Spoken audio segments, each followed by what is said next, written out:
Yo, what is up, guys? Delboy here, aka Blue Collar Sports TV. Hope you guys are well. So, Josesito Lopez stops John Molina Jr. in the 8th round, in which was a fun but one-sided fight.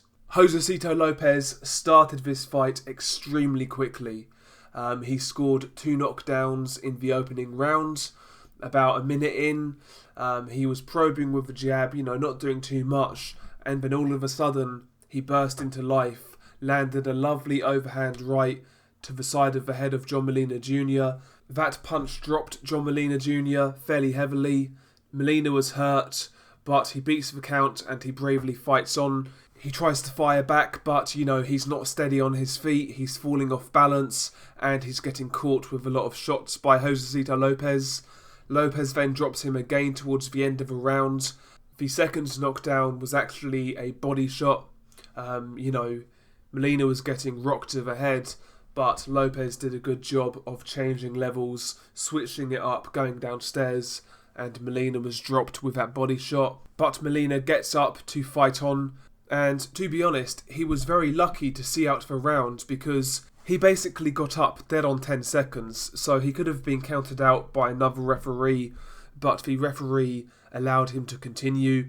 And, throughout the fight, Josesito Lopez was just always in control. Rounds 2 and 3, Molina shipping punishment, getting caught with that Josesito Lopez overhand right.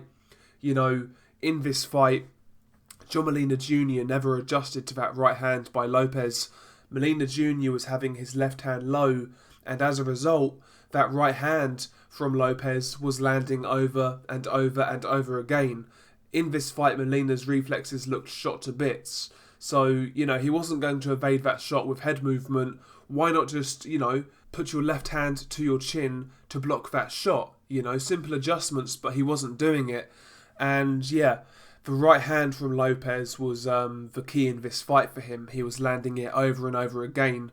To John Molina's credit, in rounds 4 and 5, he steadied the ship, had some success, and landed a few good shots himself. I think in round 5, towards the end of the round, he actually landed a nice chopping right hand that kind of stumbled Lopez. Didn't really hurt him, but knocked him off balance. So rounds 4 and 5, Molina did okay. But after round 5, Lopez took back over, he regained control, and he started to beat John Molina Jr. up. Molina Jr. was knocked down again in round 7.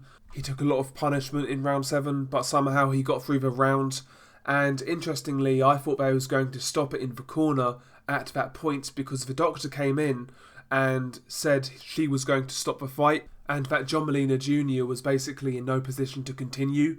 She was going to stop the fight, but she was persuaded by John Molina Jr.'s corner to give him another round. Surely the doctor shouldn't be swayed by the corner. Kind of defeats the object of her even being there, if I'm being honest. But I found that a bit strange, to be honest with you. But regardless, Molina was allowed out in round 8, and that's where the fight ended. Lopez landed a flurry of shots which hurt Molina, and the referee jumped in to stop the fight.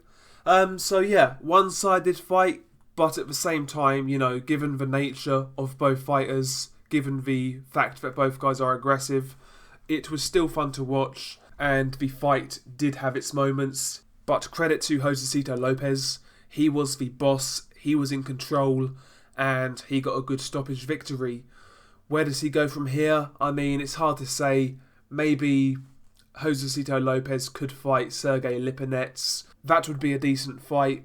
Maybe Josesito Lopez could fight Robert Guerrero. For some reason, Guerrero is still fighting. That could be a fun fight, I guess, at a lower level. But Josesito Lopez, tough dude, warrior.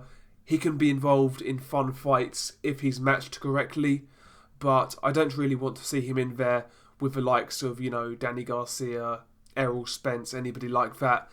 If he's matched correctly, like I say, he can be involved in good fights. As for John Molina Jr., he needs to retire, as far as I'm concerned. I don't usually say that with fighters, but his reflexes were completely shot. His feet were just stuck in cement all night long, and his punch resistance looked very bad in this fight. He just looked like a shot fighter, if we're being honest. But there we go, decent fight. Credit to Josesito for getting the job done. Share your thoughts below. What did you make of this fight? Peace.